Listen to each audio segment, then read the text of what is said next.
Yo, what's going on, guys? Sorry this has taken me a ridiculous amount of time to get back to doing any of this stuff. I've been so fucking busy. I started a business. I've had a bunch of crazy family stuff going on.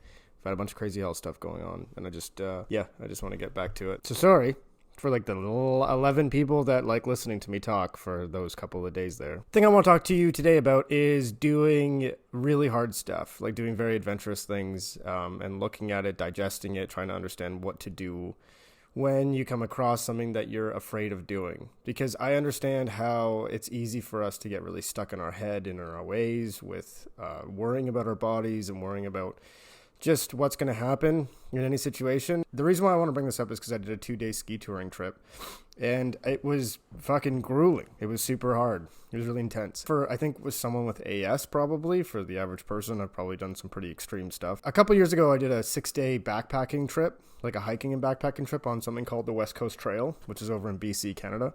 And it's fucking awesome. It's gnarly though, because you're just carrying 65 pounds-ish of stuff, depending on how good you are and how good your equipment is and how good you are at packing everything up. It was hardcore, and I definitely had a worry about like what the fuck is going to go wrong, what's going to happen to my body.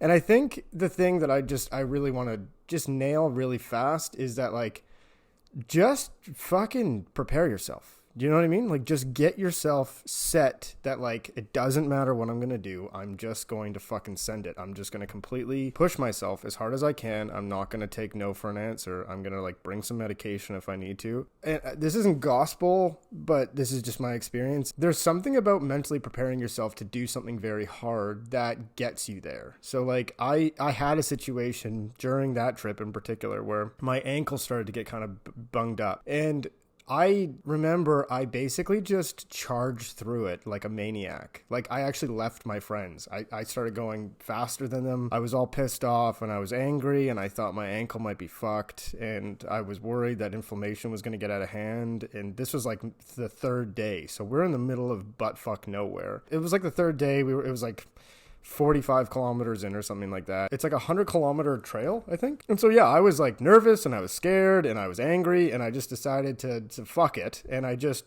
drove through it as hard as I could. And I mentally kind of shut my brain off and just said whatever. And lo and behold, by the end of the day, I felt good again. And it's a weird thing to have a mind over matter situation like that, but I've had a few scenarios with hiking trips because I love hiking. I love backpacking and stuff like that. I think it's honestly probably one of the best things you can do because it just like forces you to get outside. It gives you a full reset on your life. It pushes you physically way more than you're used to doing. And it kind of proves and validates that you can do that kind of stuff. And I think the key is to like not let yourself feel like a victim in that situation and not let yourself just feel like you're weak. You have to start telling yourself, I am strong and I can do this. And it's one of those things that like, it might be terrible for you.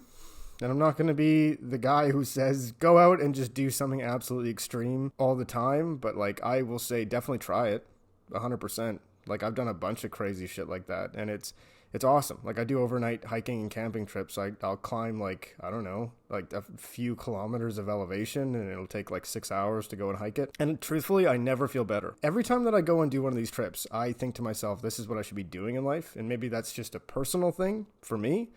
But it might be because a lot of the factors from ankylosing spondylitis, right? Like, it might be one of those things that it feels good to do it because you have to force yourself mentally to stop thinking about your condition. Basically, the main thing that I'm going to continue to preach all the time is that thinking less about your condition is probably the best way to go about it. Have a healthy respect for it, but then just push through. Like, at the end of the day, you have to start treating yourself like it's a normal thing. Like, it's fine, like you're going to be okay.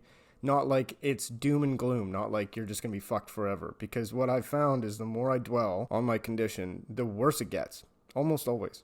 And it's kind of a crazy concept because the psychology behind having a condition that gives you a lot of pain and discomfort, it can eat at your soul, right? Like it can really eat away at your hope, at your positivity, at your optimism. And so doing these like extreme feats is definitely a way to give you hope again and to give you some optimism.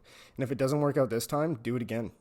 Do you know what I mean? Like, just go and try it again. Go and make yourself do it again. Be better prepared for it next time. Exercise a bit more if you have to. But doing some serious physical feats really will show you how much you can push your body through and how great it can be. All right? That's pretty much it today. Sorry I haven't been on here for a very long time. You guys are awesome. Just fucking go and crush it out there. All right. See y'all. Peace.